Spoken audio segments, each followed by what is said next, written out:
They walked away from the palace, titles still echoing behind them, and stepped into a world where freedom wasn't just a choice.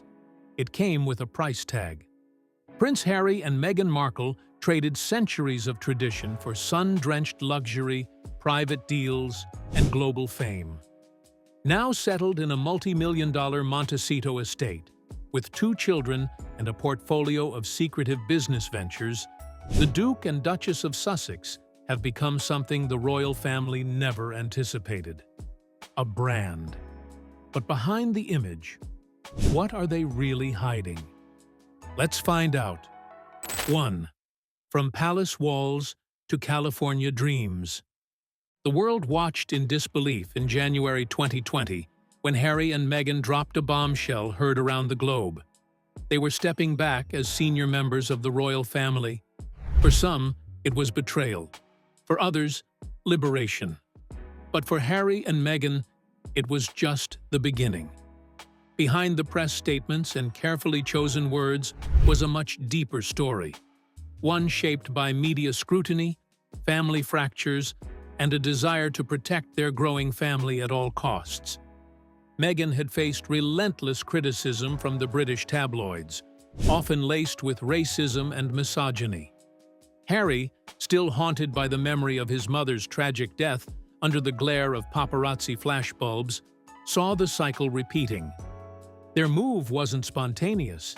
Insiders say the couple had been quietly laying the groundwork for months, securing legal teams, scouting property in Canada and the US, and formulating a media strategy that would allow them to control their narrative for the first time in their lives. By mid-2020, they had relocated to California. But not just anywhere. They chose Montecito, a secluded, ultra-wealthy enclave near Santa Barbara, where neighbors include Oprah Winfrey, Ellen DeGeneres, and tech billionaires. Privacy was paramount. So was the message.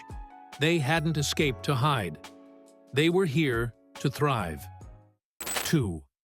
The $100 million breakaway. Freedom, as it turned out, came with a 9-figure price tag, and Harry and Meghan were ready to pay it. Or better yet, earn it. Within months of stepping back from royal duties, they signed a landmark deal with Netflix reportedly worth up to $100 million. The agreement gave their new company, Archewell Productions, the power to produce documentaries, scripted series, and children's programming, all stamped with their values of compassion, resilience, and social justice. Then came Spotify, a multi-year deal for exclusive podcast content under the Archewell audio label, bringing Meghan's voice, literally, into the public domain with Archetypes, a podcast series that quickly climbed the charts.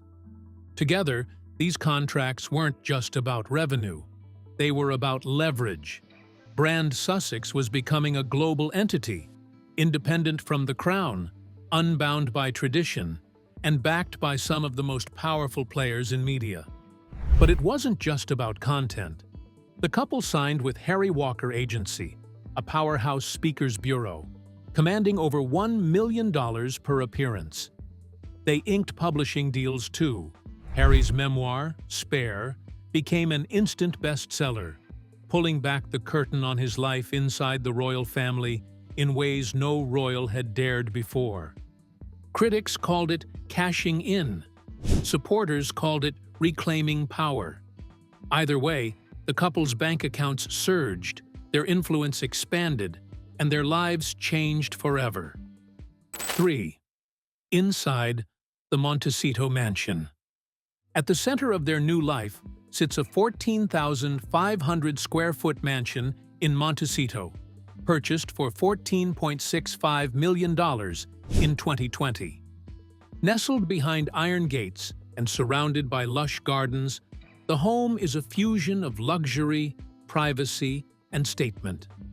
With 9 bedrooms, 16 bathrooms, a private cinema, a wine cellar, spa, and tennis court, the property isn't just lavish, it's calculated. It offers seclusion from paparazzi, proximity to Hollywood power players, and enough space for a growing family and staff. The decor is distinctly Californian meets modern English countryside. Think neutral tones, reclaimed wood, oversized windows, and curated art collections. Meghan reportedly took the lead on interior design, infusing every room with a balance of elegance and warmth. Outside, there's a rose garden, a tea house, and a poolside pergola where, according to sources, the couple hosts intimate gatherings with guests like Serena Williams and Oprah. A separate guest house provides accommodations for visiting relatives, or security, depending on the threat level. But perhaps the most telling detail? Their home office, designed as a media command center. It's where podcast recordings, Zoom interviews, and brand strategy meetings unfold, all tightly controlled. This isn't just a home, it's headquarters. Because for Harry and Meghan, Montecito isn't a retreat. It's a base of operations for a life built not on duty, but on design. Fourth, private jets, designer deals, and luxury retreats. For a couple so vocal about climate change, Harry and Meghan's travel habits have raised more than a few eyebrows. Since leaving royal life, the Sussexes have embraced the high-speed, high-society rhythm of luxury living, complete with private jets, international retreats, and a wardrobe budget that reads like a Fashion Week wish list. They've jetted off in Gulfstreams and Cessna Citation Sovereigns, often chartered for solo or family use. Whether it's attending a charity gala in New York or flying to London for legal hearings, the couple rarely flies commercial. Critics call it hypocrisy. Their defenders say it's a necessity: security, privacy, control. And while they've distanced themselves from royal duties, their wardrobe has only become more regal. Meghan's fashion choices, once strictly monitored by royal protocol, now breathe with designer freedom.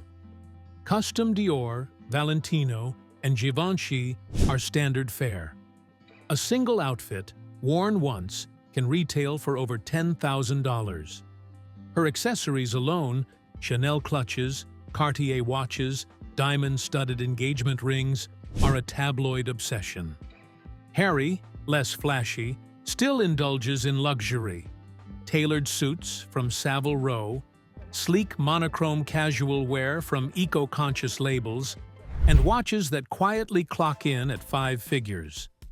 The couple also retreats regularly to exclusive getaways: a Mangaree in Utah, Soho farmhouse in the UK, and remote villas in Ibiza and Vancouver Island. These are not just vacations, they're escapes. Carefully chosen locales where privacy is guaranteed and cameras are banned. Behind every move is control.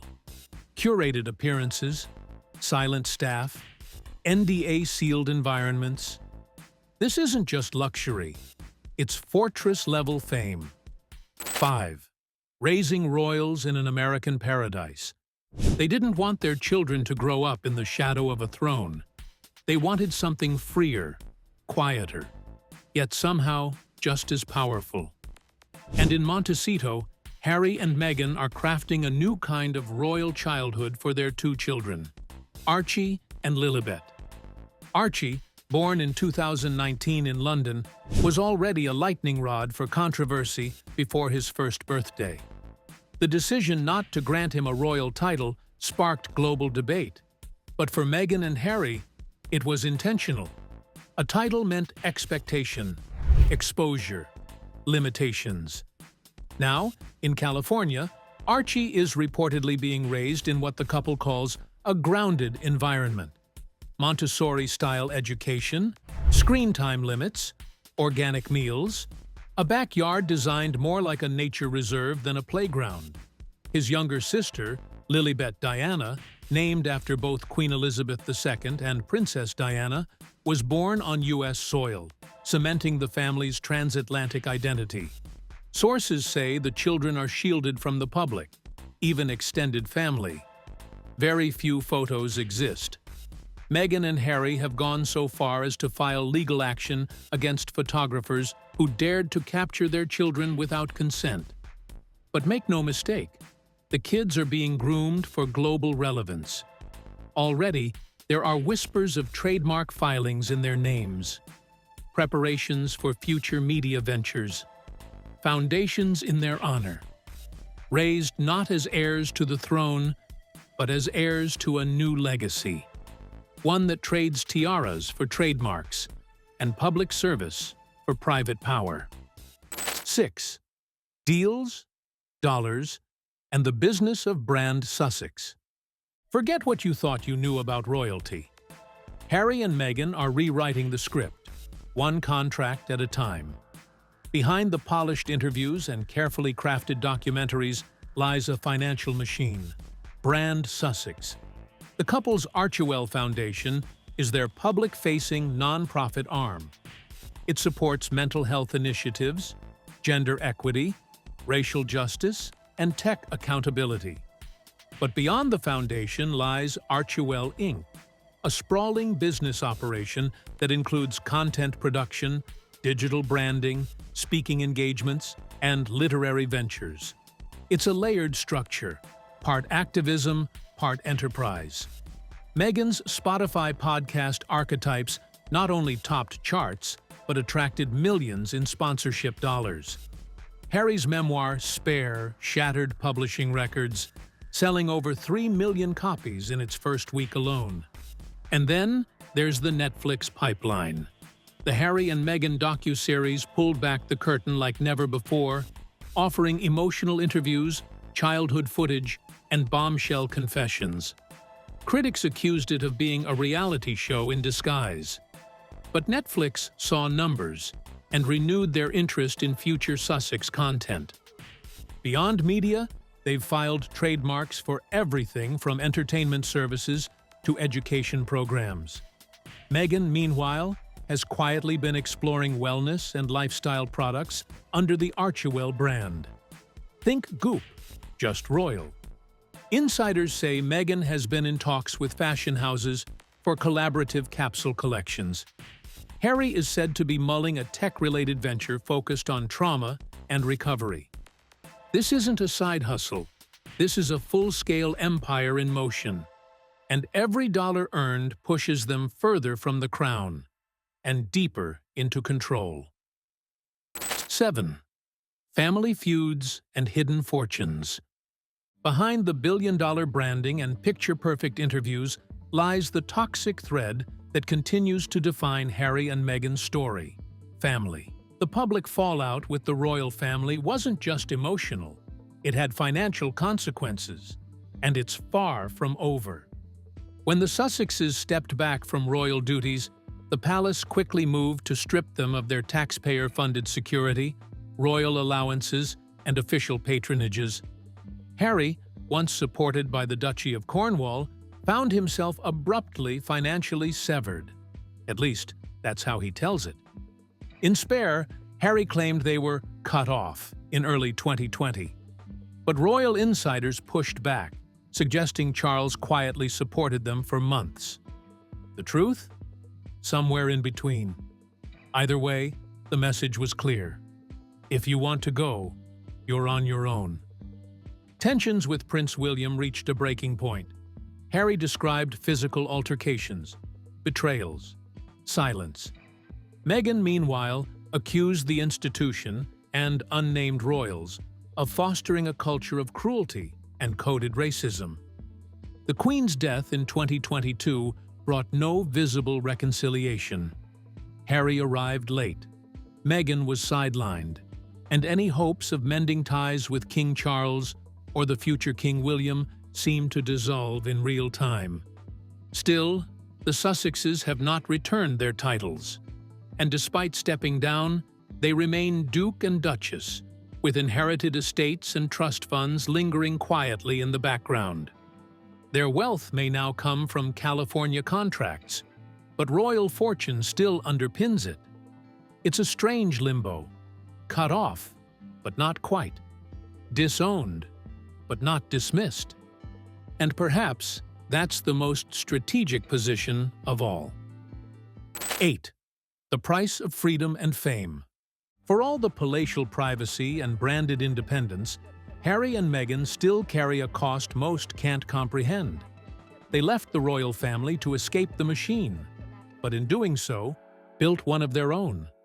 They traded court protocol for corporate calendars, walkabouts for boardrooms, royal protection for Hollywood deals.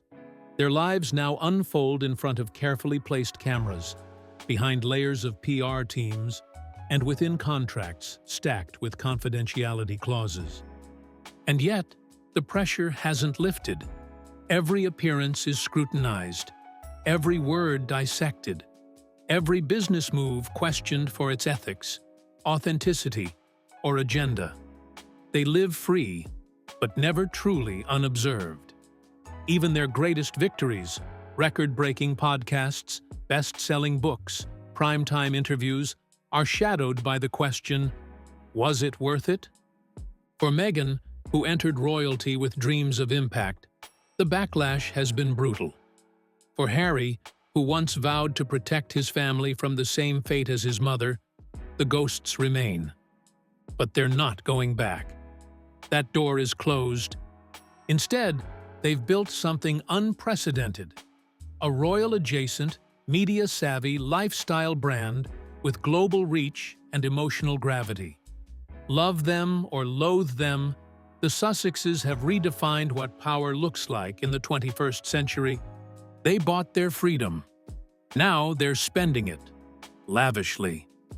Harry and Meghan's world is one of paradox, rich in freedom, steeped in luxury, and haunted by the past. As they build a legacy far from the palace, the question remains, will it be one of empowerment or exile?